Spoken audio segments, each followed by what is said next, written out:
someone asked me this, is what has this been like for you to be sworn into Congress? What has happened since November 6th? And I can tell you, it has been a fundamentally transformative experience over these last 2 years to go through this. I never thought, I'll be honest with you, I never thought that I was going to run for Congress. Never did. I'm somebody that saw myself as a public servant, and I worked as a diplomat. I worked under both Republicans and Democrats. I approached the issues of national security from an element of nonpartisanship, and I said, this is where I think I can be of impact.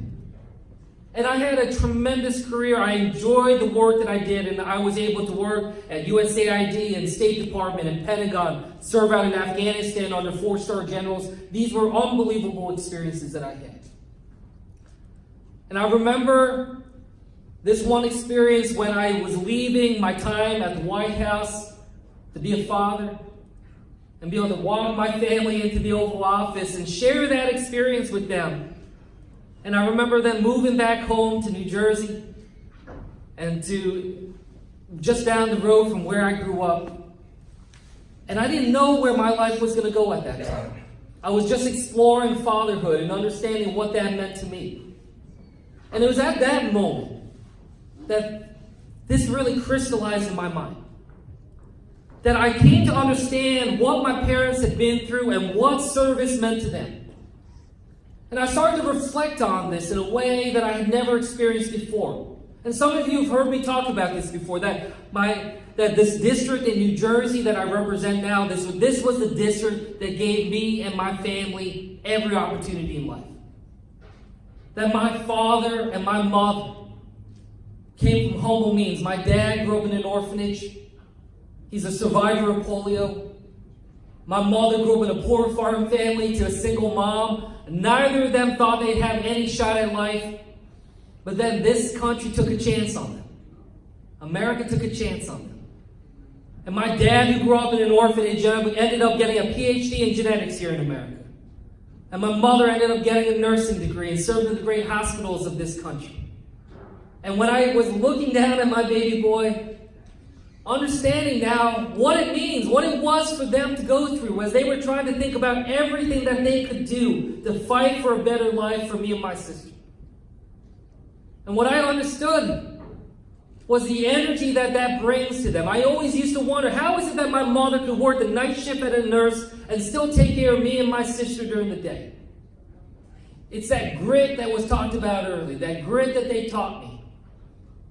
And as I became a father, I came to understand just how important that was and find that reservoir of energy.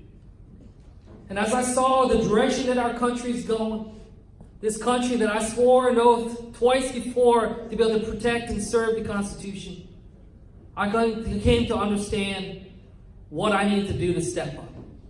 And that's exactly what it is that we are talking about today. Everyone here that has spoken before me is talking about it that way, stepping up. What does it mean to step up? And it has given me such deep respect for the electeds that have been in this room. Great people like Dave Min who stepped up. People that are understanding what it means, that we can't take anything for granted. No assumptions anymore about the direction in which we go. That it is up to us to be able to step into the arena and take that step. And that is what I feel so blessed to have this opportunity to do. That my parents have instilled in me that desire and that passion for service. And that is what I take mixed with my deep love for my children about what it is that I need to do going forward. That it no longer became a choice to me at some point as I thought about this. It became a necessity. I simply could not think of anything else that I could do with my life than try to have the biggest impact on this country. And me, being from a district that had the opportunity to help flip Congress, to be able to hold a dangerous man accountable for what he did, I felt that it was necessary.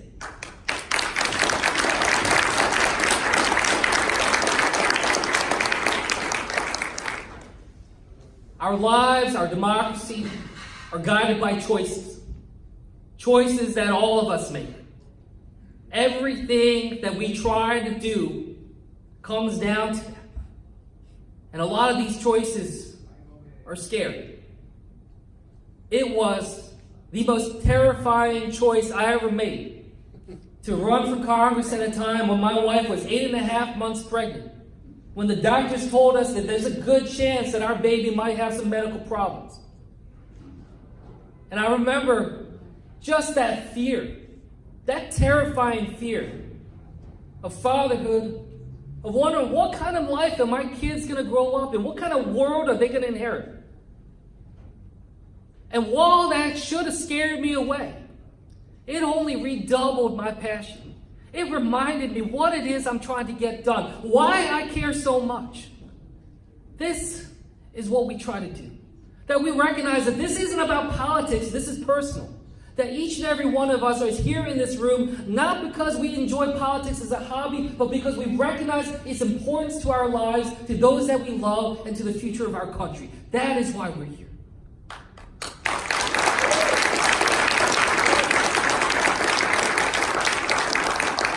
We are also here because we fundamentally understand that it is not up to any single one person to define who we are and what our country stands for. That each of us together forms that community, and together we embrace our democracy. That we understand that you are here to support us, to support me, because you understand that all of us need to be working together to be able to do that. Whether you are in New Jersey or whether you are in LA or anywhere in between, we are all in this together. No matter how big.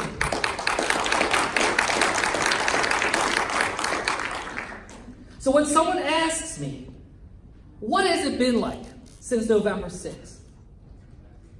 I tell them it has been a deeply humbling experience. A humbling experience to represent my home district where I went to kindergarten. To represent the place where I chose to move back to and raise my 2 baby boys. It is a powerful experience to stand on the floor of the House of Representatives and raise my right hand and swear an oath to continue to protect and serve this country. All while I'm looking up and seeing my mother up in the gallery looking down at me, crying as she sees me taking this oath.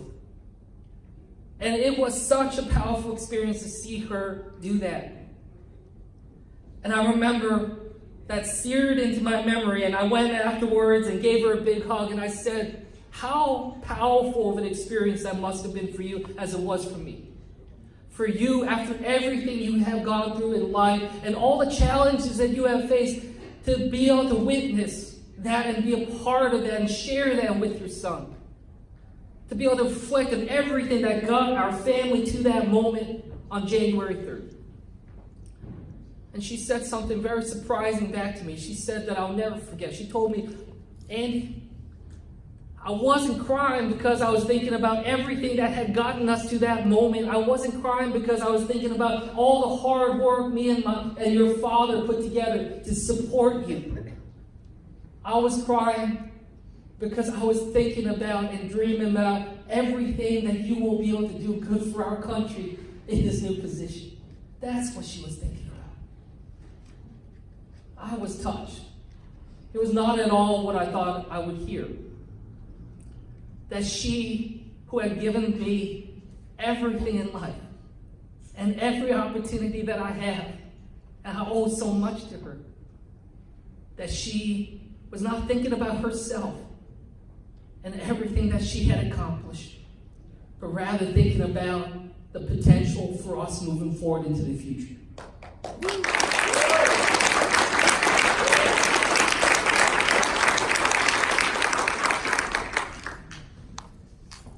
I was touched. And I just thought about it. And I remember walking back with her back to my office and walking past the plaque that says my name on the wall now as a representative from New Jersey, and walking in and giving my 2 baby boys the biggest hug I've ever given them. And they had no idea what had happened. They had no idea what I had just gone through or what this day meant to us. And that is what I find so beautiful. Because when I look at them and the innocence with which they hugged me, they didn't care if I was a congressman. They didn't care what job I had. Because I had the most important job. I was their dad. and they treat me the same no matter what. Because the job that I have as Congressman, while I deeply appreciate the respect and the kind words that everybody said, it is no more different of a job than anybody else here in this room. It is something that is simultaneously extraordinary and ordinary.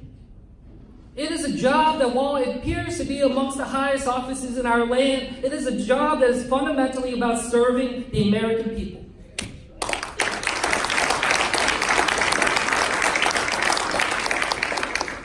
That I go back home and I have 750,000 bosses that I answer to now. Whether they voted for me or not, they are my bosses and they are the people that I need to work for. They are the ones that we need to give voice to. And whether they are my children or strangers in my district, I owe them that. That's what this is about. That's the humility that I came to understand with this job, which is such overwhelming responsibility, a job whose job description is laid out in the Constitution of the United States. I'm humble. I'm humbled to be here. I'm humbled to share that with you because I believe fundamentally that that is what the challenge of our time is. While we have day-to-day battles, and we sure have day-to-day battles, we also need to be making sure that we are carving out a vision for our future that we can all be proud of. That vision that people before us took to be able to make sure that we can get to this point. And as I think about this now, and I think about everything that I've gone through just in this short time already, I think about, again, what my mother told me. That it can't just be about what got us here. We have to have that vision and that belief that we can have a greater future. That hope is what is going to keep us strong. That hope is what's going to keep us right. And that hope is what's going to keep us focused, fighting constantly every single day. I want to make sure that I can be that way with you. That we can work together each and every day. So I deeply, deeply appreciated that you came out. Especially those of you I've never had the chance to meet yet. Thank you for taking a chance on me. Thank you, Peter and Judy, for taking a chance on me. Thank you, other distinguished members of Congress, for taking a chance on me. Because you're absolutely right. When I started this, Judy knows this, no one thought I had a chance. Except for people here in this room. People who said, I believe in your vision and what you're trying to get done.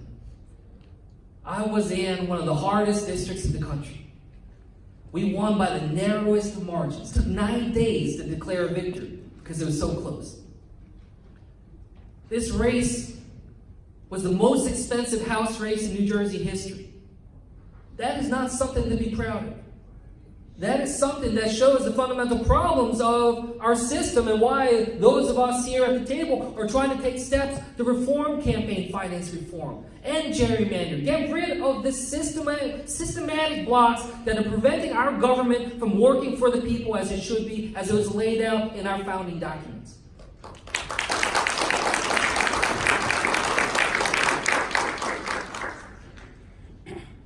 But what we know the reality is that you don't have good government until you have good people working in government. And we're constantly doing this because we know every day is a fight.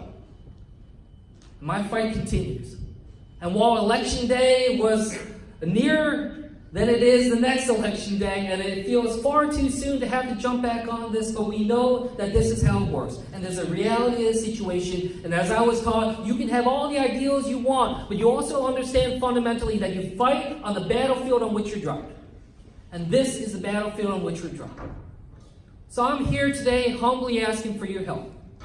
Humbly asking that you continue to take a chance on me. That I've shown you the grit that we have. I've shown you the vision in which we've been putting forward. I've shown you my heart for why it is I wake up every day proud to serve this country.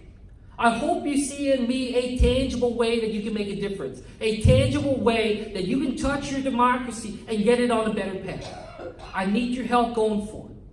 As mentioned, I'm one of the most vulnerable incumbents out there. The other side has named me as one of their top 5 targets for 2020. We need to come out early. We need to come out strong and show that this is going to be a real fight. That I'm ready for this one. And that we got people lined up. And even though this is a presidential cycle, people will pay attention to me and this race because they believe in what I'm trying to do, and they believe in the vision that I'm trying to get done, and they know that holding the majority in the House of Representatives is critically important to the future of this country.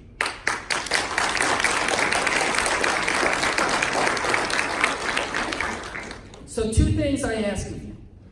One is I ask that each and every one of you leaves today and you think of 5 people who aren't in this room right now that you will talk to and tell them about tonight. Tell them about what brought you out here. Tell them about how you felt as you left. Why it is you feel so important for us to be able to invest in this. I ask for your help in that way because I need your help to spread the word. To be able to let people know what it is I'm trying to do and what we can do together. Number 2, I ask humbly for your support. If you are able to make a financial contribution, I ask for your consideration. It makes a huge difference. For me to run against somebody who was the 19th richest member of Congress was intimidating. And I saw how important it was for people to step up, especially step up early and give us the confidence to be able to come forward. We ended up raising over $6 million on that last race. Be able to set these records. Be able to make sure that we can move forward. But now we're starting back at 0. We're starting back at 0 and have to build this all up again. And I need your help to be able to do that, to be able to be as strong as we can, to realize the potential. Because that is where we're at right now. So thank you so much for coming out. It is a deep honor for me to be here, and I look forward to continuing to build this relationship as we fight not just for what brought us here, but for what we have the potential to accomplish together going forward. Thank you so much.